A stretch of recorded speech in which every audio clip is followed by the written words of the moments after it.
Hey, this is Joe from Cell Phone Geek. Hey, today, real quick, I'm going to talk about people. There's an article here. It says from August 2nd, 2012. It says dump Gmail for Outlook.com.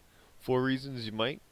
You hear of Hotmail.com that has been switched out now for Outlook. Microsoft has switched it over and called it Outlook.com now instead of Hotmail.com. So this article talks about how you may want to switch from your Gmail, which is Google's email, to Outlook's email, which couple things here. It says automated folders or automatic folders. Best new invention in Outlook.com is what is I like to call its automatic folders feature. The system attempts to smartly sort some of your mail for you by automatically creating virtual folders for common stuff like email, newsletters, Facebook and Twitter alerts, and other repetitive messages that can end up by bearing more important emails from human beings you actually need to correspond with. Obviously, it's not the best, but it works pretty good. So there could be some problems, but you can fix them up pretty easily. Another one is mobile experience.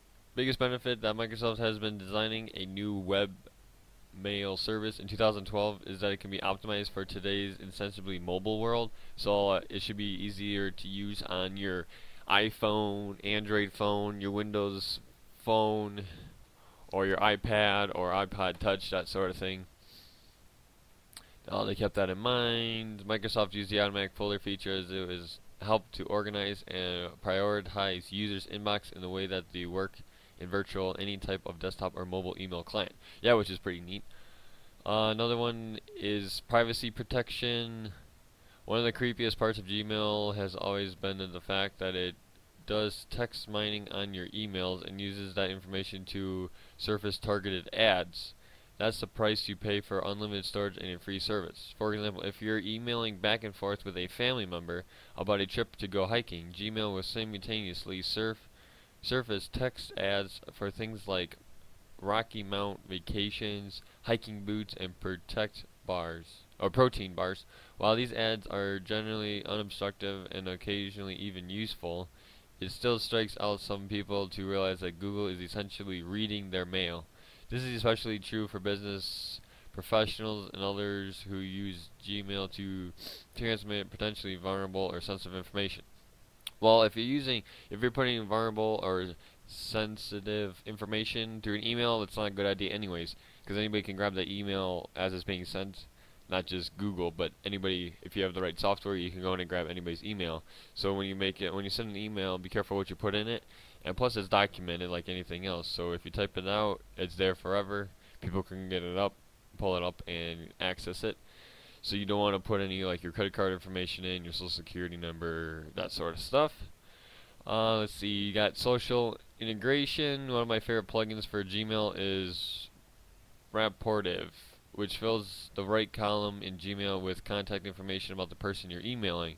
It draws that information from LinkedIn, Twitter, and Facebook. Once you've logged into those services, and even show you the LinkedIn job title and latest status updates from the contacts you're emailing. Well, that's pretty cool.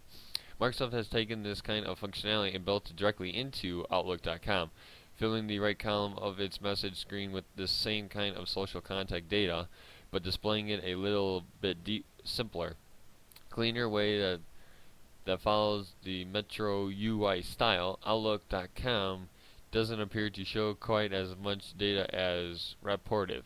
I've never used Rapportive in Gmail, so I'm not sure the difference in those two are. If you have, drop a comment, let me know what it's all about. I may check it out myself. So the bottom line here, Microsoft has focused on several key priorities in Outlook.com. Clean UI, designed for tablets and all devices connected with the services you actually use, like Twitter, Facebook, LinkedIn. Works great with Microsoft Office and SkyDrive, and actually prioritize your privacy. Before I took a look at Outlook.com, I couldn't imagine that there was much Microsoft could do to innovate in webmail, and I expected it to be to feel like a desperate late attempt to make Hotmail relevant by copying Gmail. While Outlook.com is definitely aimed separately at Gmail, I was surprised at how fresh it feels. There's some really useful innovation in there, and I think it's really smart for Microsoft to go after Google on privacy. It means Outlook.com won't be nearly as powerful of a money maker as Gmail, but it will build some needed goodwill from users. I also think that Microsoft isn't afraid to admit that this is aimed directly at stealing some of Gmail's thunder. If you're a heavy Google Docs or Google Plus user, then Gmail is probably for you. Otherwise, if you use Facebook, Twitter, LinkedIn, and Office, then Outlook.com is better.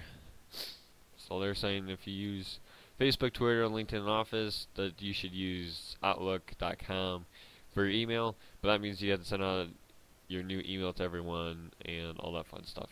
So you're like, hey, what's up? Hey, I just got a new email address. Here it is. Blah, blah, blah at Outlook.com. But I guess it's not that big of a deal. So I guess we'll see what happens with this. I don't know if it's really how good it's going to go, but it's been out for I think like a week now or so. See how people like it and see what happens with the new Outlook.com. And that's it for today. Thanks for watching. Don't forget to thumbs up and subscribe if you haven't already subscribed. Have a great day.